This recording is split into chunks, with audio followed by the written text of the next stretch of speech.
우리의 사명은 이라는 말씀을 가지고 말씀을 선포하도록 하겠습니다. 오늘 우리가 받는 이 디모데후서는 바울이 작성한 많은 서신 중에 개인에게 보내는 서신은 많지 않습니다.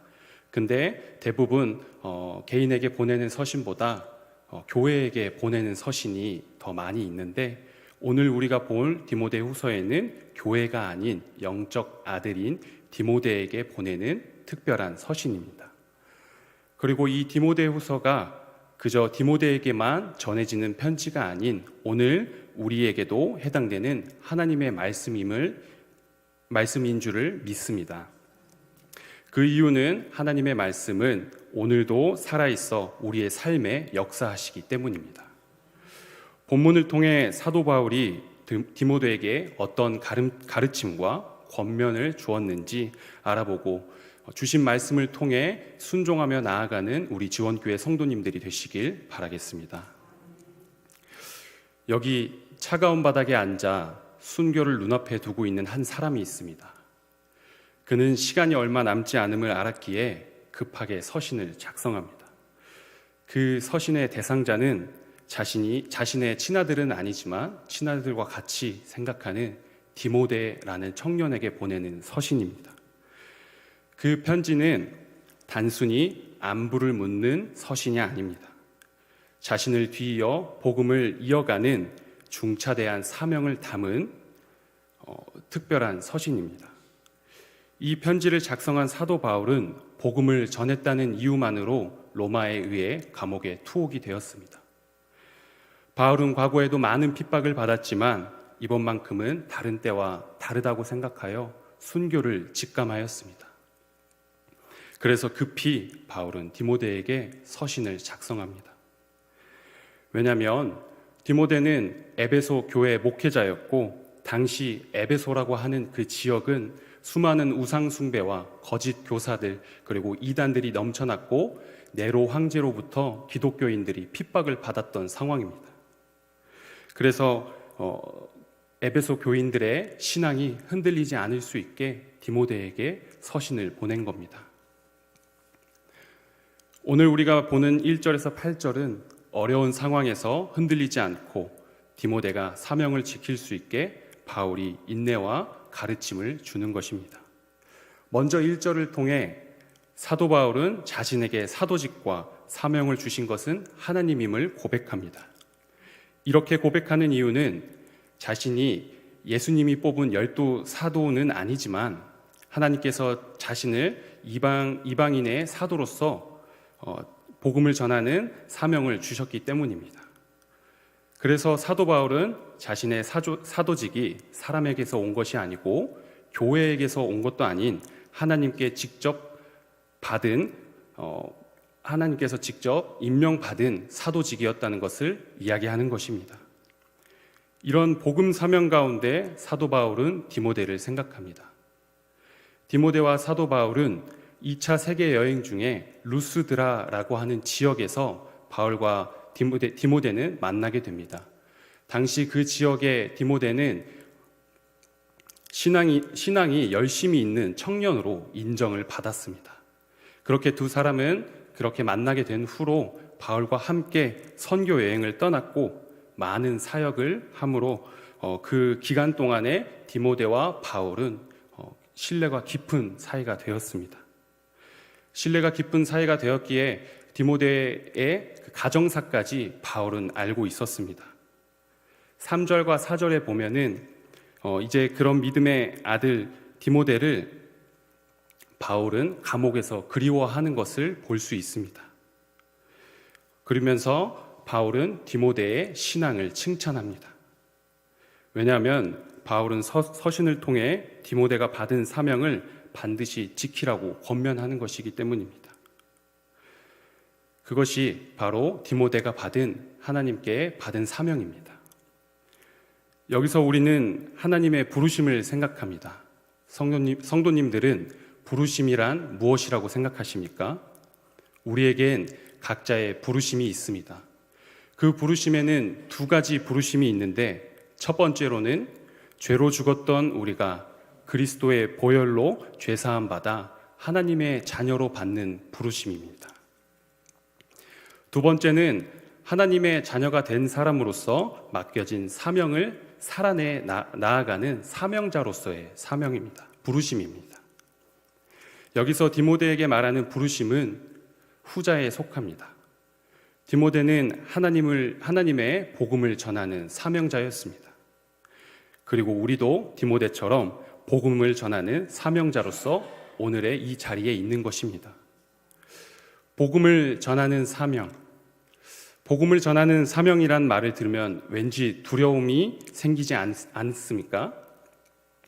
교회에서 봉사를 한다면 내 열심을 다해 헌신하면 되지만 복음 사명은 어느 사역보다 무겁고 두렵습니다. 복음 사역은 두려울 수밖에 없습니다. 그것은 영적 싸움이기 때문입니다. 복음을 전하는 대상이 영적으로 죽어있는 자들을 구원하는 영적 싸움은 위대한 것입니다. 아무리 현대의학이 발달해서 병든 사람들을 살려낸다고 하더라도 죽어가는 영에게 복음을 전하는 것은 더욱 위대한 일인 것입니다. 무엇보다 인간의 능력으로는 절대 할 수 없는 위대한 일인 것입니다. 복음을 전한다는 것은 단순한 것도 아닙니다. 복음은 하나님의 말씀을 전하는 것입니다. 그리고 하나님의 말씀에는 권세가 있습니다. 우리의 자신을 보면 두렵고 떨리지만 하나님의 말씀에 권세를 믿고 나아가라는 것입니다. 그러면 하나님의 인도하심이 분명히 일어날 것입니다. 나의 힘으로, 나의 의로 한다면 금방 지치고 힘이 듭니다. 그리고 어떠한 수확도 없이 즐거움도 잃게 됩니다. 하지만 우리가 먼저 하나님의 말씀을 믿고 나아가면 복음의 능력은 증거가 됩니다. 그리고 그것이 기쁨과 감사를 줍니다. 그래서 복음의 능력을 믿고 하나님의 부르심에 순종하는 성도님들이 되시길 바라겠습니다. 그리고 사명을 전하는 삶을 살기 위해 우리는 우리 자신의 삶을 또 우리의 자신을 부정해야 합니다. 누가복음 9장 23절에 이런 말씀이 있습니다. 또 무리에게 이르시되 아무든지 나를 따라오려거든 자기를 부인하고 날마다 제 십자가를 지고 나를 따를 것이니라. 아멘. 예수님께서 나를 따라오려거든 자기를 부인하고 날마다 자기의 십자가를 지고 따르라고 말씀하십니다. 복음을 전하고 복음을 지켜내는 것은 절대로 쉬운 것이 아닙니다. 디모데가 목회했던 에베소는 우상 숭배와 비진리의 유혹이 넘쳐나는 곳이라고 앞서 이야기했습니다. 오늘 우리가 살아가는 현장도 모두 죄악이 넘치는 곳입니다. 비진리가 우리의 뿌리를 흔들고 또 우리의 마음을 곤고하게 합니다. 그러니까 믿음을 지키는 삶을 사실 뼈를 깎아내는 고통을 감내하는 것과 같습니다. 내 속에 계속해서 일어나는 죄악들을 이겨내고 나의 욕심을 내려놓고 예수님을 따르기 위해 매 순간 기도로 나아가야 합니다. 세상과 말씀은 하나가 될 수 없기에 우리는 세상과 타협하지 않습니다. 그래서 부단히 싸우려 노력해야 합니다. 그리고 그 싸움은 매 순간 이어져야 합니다. 말씀으로 바로 서 있다고 생각할 때 우리는 넘어집니다. 그것이 사람의 연약함이 있기 때문입니다. 디모데도 그러한 연약함이 있었습니다. 디모데는 나이가 연소했고 그리고 소심한 성격이었고 지병을 가지고 있었기 때문에 목회를 이끌어 가기에는 많이 부족한 상태였습니다. 하지만 디모데는 이것을 하나님이 주신 사명임을 확신했습니다. 복음이 그의 삶을 사로잡았습니다. 그것이 바로 사명입니다. 따라서 디모데의 연약함은 문제가 되지 않습니다. 연약한 디모데를 쓰는 것은 하나님이시기 때문입니다. 우리도 마찬가지입니다. 우리의 연약함과 부족함을 보고 주저하는 것이 아니라 나를 사용하시는 하나님을 믿고 나아가셔야 합니다. 복음을 전하는 사명은 우리의 힘으로 하는 것이 아닙니다. 그리고 우리의 지혜로 하는 것도 아닙니다. 하나님이 주시는 능력으로 하는 것입니다. 고린도전서 15장 10절에 그러나 내가 나된 것은 하나님의 은혜로 된 것이니 내게 주신 그의 은혜가 헛되지 아니하며 내가 모든 사도보다 더 많이 수고하였으나 내가 한 것이 아니요 오직 나와 함께 하신 하나님의 은혜로라. 아멘. 우리에게 필요한 것은 우리의 능력이 아니고 하나님의 능력이고 자기를 부정하고 하나님을 따라가는 순종하는 마음입니다. 그런 순종하는 마음이 우리 지원교회 성도님들 마음속에도 있기를 바라겠습니다. 그리고 하나님의 사명을 받은 사람들은 하나님께서 각각의 은사를 주십니다. 사람들에게는 각각의 재능이 있습니다. 누구는 노래를 잘하고 또 누구는 공부를 잘하고 또 누구는 운동을 잘하는 각각의 재능을 가지고 태어납니다. 하지만 이 각각의 재능은 이 세상에서 우리의 삶을 살아내기 위해서 발전시키고 노력하는 재능들입니다. 그리고 자신의 꿈을 삼기 위해 노력하는 것들입니다. 하지만 이것들은 자신의 삶을 위해서 열심히 노력하며 발전시키는 것이라면 별 아무런 의미가 없습니다. 하나님께서 우리에게 은사를 주시는 이유는 무엇일까요? 바로 하나님의 나라를 위해서고 그리고 그 교회를 위해서입니다. 이것을 우리는 영적 은사라고 합니다. 우리 자신만을 위해 쓰는 은사는 육적 은사지만 하나님의 교회를 세우는 데 사용하는 것은 영적 은사라고 합니다. 그리고 하나님이 주신 그 은사를 알맞게 사용한 사람이 있습니다. 바로 사도 바울입니다. 바울은 로마 시민권자였고 헬라어에 능통했으며 그리고 율법을 완벽하게 통달한 사람이었습니다. 그런데 그런 바울은 이렇게 자신을 고백합니다. 디모데전서 1장 13절에 내가 전에는 비방자요 박해자요 폭행자였으니 도리어 국류를 입은 것은 내가 믿지 아니할 때 알지 못하고 행하였음이라 라고 이렇게 고백합니다. 바울은 그리스도인들을 핍박하는 사람이었습니다. 하지만 예수님을 만나 자신의 육적 은사가 영적 은사로 바뀌는 은혜를 입은 것입니다. 그렇게 바울은 자신의 영적 은사를 이렇게도 얘기합니다. 빌립보서 2장 7절에서 8절에서는 그러나 무엇이든지 내게 유익하던 것을 내가 그리스도를 위하여 다 해로 여길 뿐더러 또한 모든 것을 해로 여김은 내 주 그리스도 예수를 아는 지식이 가장 고상하기 때문이라. 내가 그를 위하여 모든 것을 잃어버리고 배설물로 여김은 그리스도를 알고 그 안에서 발견되려 함이니 내가 가진 의의 율법은 율법에서 난 것이 아니요 오직 그리스도를 믿음으로 말미암는 것이니 곧 믿음으로 하나님께로부터 난 의라라고 말씀하십니다. 바울은 자신이 가진 것을 배설물로 여기고 오직 복음만이 가장 귀한 것임을 고백합니다. 그리고 우리가 받은 그 복음은 절대 값없는 복음이 아닙니다. 은사의 주인은 하나님이십니다. 그리고 그 은사는 하나님께로부터 온 것입니다. 그 쓰임 또한 마땅히 하나님을 향해야 하는 것입니다. 그런데 반대로 자신의 은사를 자신의 욕심대로 사용한 선지자가 있습니다. 그것은 구약에 있는 발람 선지자입니다. 모압 왕 발락이 선지자 발람을 불러 이스라엘을 저주하길 원합니다. 그리고 발락은 그 돈에 이기지 못해 자신의 영적 은사를 이스라엘 백성에 저주하는 데 사용합니다. 결론적으로 이스라엘은 저주를 받진 않았지만 발락은 발람에게 이스라엘 백성이 무너질 수 있는 꾀를 주고 떠납니다. 그 결과로 이스라엘 백성은 영적 타락과 또 육적 타락으로 무너지게 됩니다. 하나님이 주신 은사를 자신의 욕심을 위해 사용한다는 것은 이거는 명백한 죄가 되는 것입니다. 하지만 은사는 교회를 위해 사용한다면 하나님의 한 사람의 생명이 회복되는 것이고 공동체가 성장하는 것입니다. 반대로 자신을 위해 사용한다면 그 은사는 올무가 되어 자신을 넘어뜨립니다.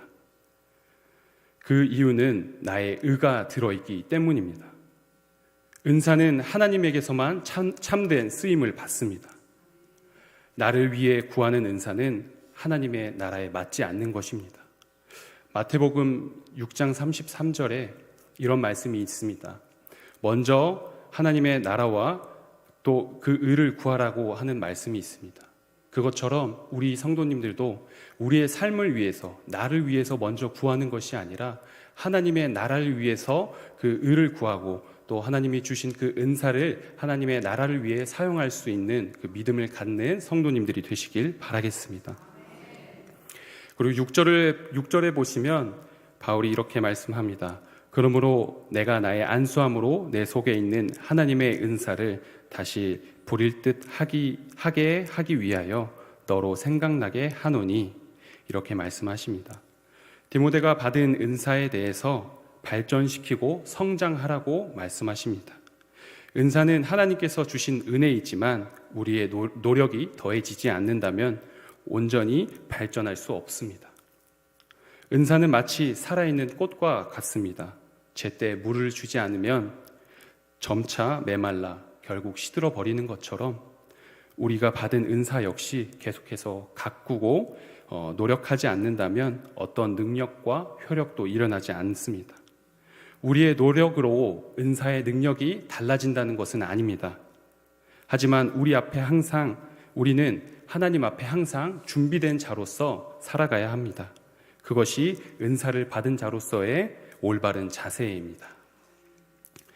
하나님께서 주신 은사를 교회를 위해 사용하는 것은 그 은사를 주신 하나님을 우리의 삶을 통해서 증거하는 일입니다. 우리가 정성껏 준비한 선물을 누군가 귀하게 또 소중하게 받고 고마워한다면 그 선물을 준 사람이 말로 표현할 수 없이 기쁜 감정이 들지 않겠습니까? 그것처럼 하나님께서도 우리에게 주신 그 은사를 우리가 기쁘게 사용한다면 하나님께서 기쁘게 받으실 것입니다. 그렇기 때문에 부단히 우리는 노력을 해야 합니다. 디모데전서 4장 13절에서 16절에 보시면 내가 이를 때까지 읽는 것과 권하는 것과 가르치는 것에 전념하라. 내 속에 있는 은사 곧 장로회의 안수를 받을 때 예언을 통하여 받는 것을 가볍게 여기지 말며 이 모든 일을 전심전력하여 너의 성숙함을 모든 사람에게 나타내게 하라. 내가 내 자신과 가르침을 살펴 이 일을 계속하라. 이것을 행함으로 내 자신과 내게 듣는 자를 구원하리라. 아멘. 바울은 디모데에게 은사 발전을 위해 노력하라는 말씀을 전했습니다. 그런 이유가 있습니다. 은사를 발휘함으로 에베소 교회에 올바른 진리를 붙들길 바랬기 때문입니다. 바울이 가지고 있는 은사는 복음을 전하는 또 복음을 선포하는 은사였습니다. 디모데의 심정은 말씀에 나오진 않지만 디모데는 심적으로 많은 부담을 가지고 있었습니다. 에베소의 무절제한 방종과 사회 분위기 속에서 올바른 진리를 붙든다는 것은 쉬운 것이 아니었고 나이가 젊었던 디모데에게 문란한 사회 속에서 수많은 시험을 참아낸다는 것은 결코 쉬운 것이 아니었습니다. 우리의 삶 가운데서도 세상에 많은 유혹들이 있는데 그 많은 유혹들을 우리가 이겨내 나아갈 수 있는 것은 오직 하나님 말씀뿐입니다. 그러한 디모데는 계속해서 소심한 성격 때문에 겁이 많고 두려운 마음을 가지고 있었습니다. 그런데 바울은 7절을 통해 이렇게 말씀합니다. 하나님이 우리에게 주신 것은 두려워하는 마음이 아니요 오직 능력과 사랑과 절제하는 마음이라 라고 말씀하십니다. 하나님은 우리의 모든 하나님이기 때문에 에베소 교회에 있는 모든 성도들에게 성령님께서 동일하게 역사하신다는 말씀입니다. 디모데가 걱정하고 우려하는 상황은 성령님께서 함께 하시기 때문에 성도님들의 마음을 지켜주시고 디모데에게 끊임없는 힘을 주신다고 이야기하십니다. 우리의 복음 사명을 끝까지 이끌어 주시는 것은 성령 하나님이십니다.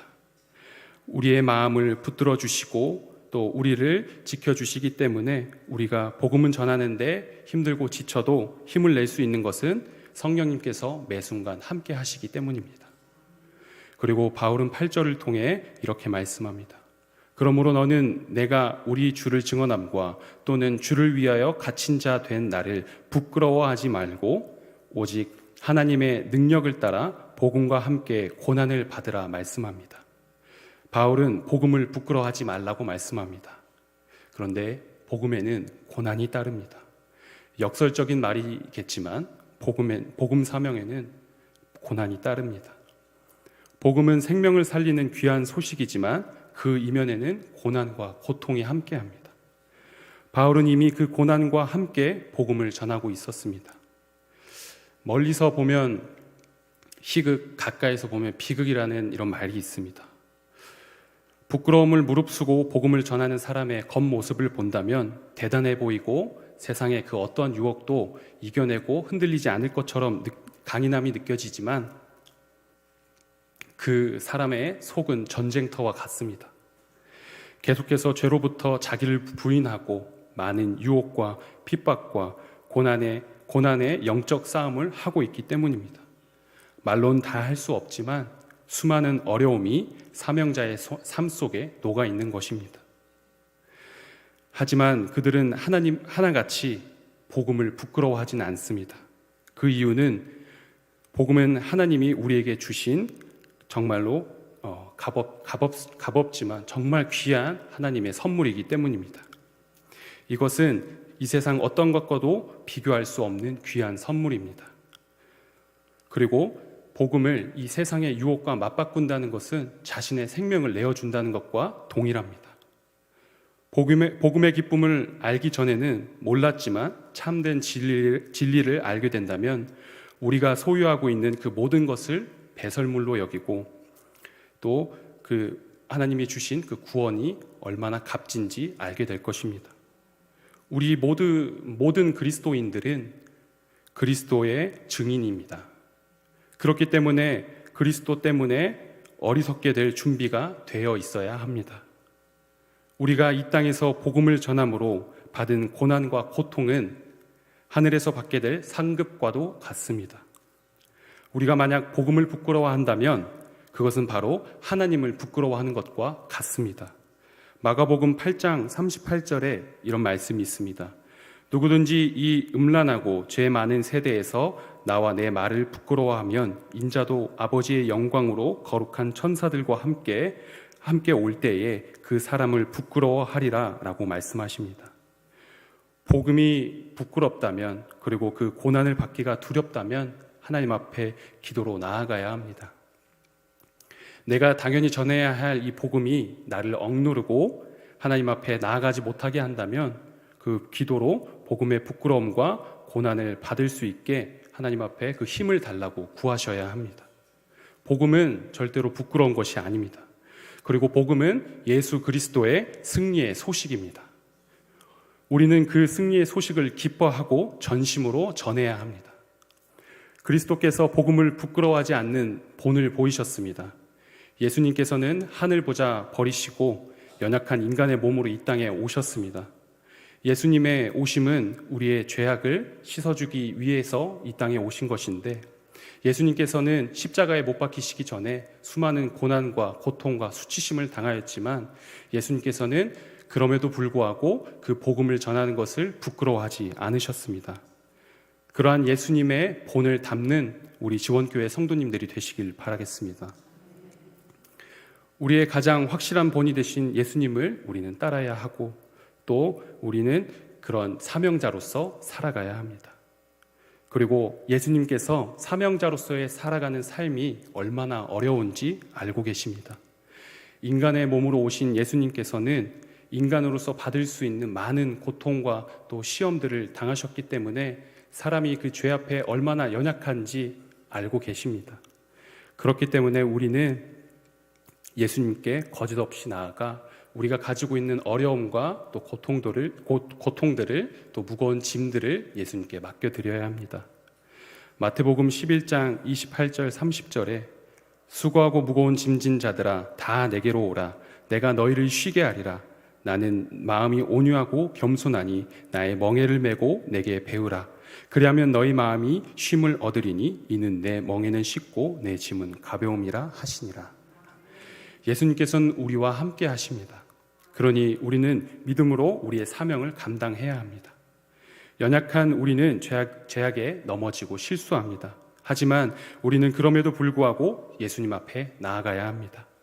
그 이유는 예수님이 우리의 유일한 산소망 되시기 때문입니다. 그리고 우리의 유일한 구원자이시기 때문입니다. 다른 문으로는 구원에 이를 수 없습니다. 오직 예수 그리스도만이 우리의 유일한 구원의 문이십니다. 말씀을 마무리하도록 하겠습니다. 오늘 디모데후서를 통해 사도 바울이 디모데에게 전한 인내와 가르침이 무엇이었는지 알 수 있었습니다. 바울은 디모데에게 부르심을 받은 자로서 하나님이 주신 사명을 감당하라고 하셨습니다. 우리 지원교회 성도님들도 디모데가 어려운 상황 속에서 사명을 감당하기 주저하지 않은 것처럼 우리 지원교회 성도님들도 그렇게 감당하시길 바라겠습니다. 그 사명을 감당하는 것에는 두려움이 따르지만 하나님께서 함께 하시고 또 하나님을 의지한다면 그 어떠한 두려움도 이겨낼 수 있습니다. 그리고 사명받은 자에게 은사를 주신다고 하셨습니다. 하나님이 주신 은사를 나를 위해 사용하는 것이 아니라 하나님의 교회를 위해 사용하는 것처럼 영적 은사를 또 쓰임받을 수 있게 하나님께서 우리에게 은사를 주십니다. 그리고 우린 그 은사를 감사히 또 귀히 여겨서 하나님의 나라를 위해 열심히 또 봉사하고 또 사명을 감당하셔야 합니다. 그리고 마지막으로 우리는 그리스도의 복음을 부끄러워하면 안 됩니다. 우리는 그리스도의 복음으로 인해 다시 살아났습니다. 그 복음을 부끄러워한다는 것은 하나님을 부끄러워하는 것이고 자신을 부끄러워하는 것과 같습니다. 그렇기 때문에 우리는 복음을 자랑스러워해야 합니다. 이 모든 세 가지를 예수님께서는 친히 다 본을 보이셨습니다. 우리의 힘으로 한다면 실패하지만 예수 그리스도의 이름으로 우리가 나아간다면 어려울 것이 없습니다. 예수님께서 몸소 보이신 이 본을 우리가 따라가고 살아가야 합니다. 그것이 우리의 사명이고 우리의 기쁨이 되어야 합니다. 예수님께서는 우리의 상황과 마음을 다 아십니다. 그러니 예수님을 의지하고 사명을 감당하기 위해 애쓰는 지원교회 성도님들이 되시길 바라겠습니다.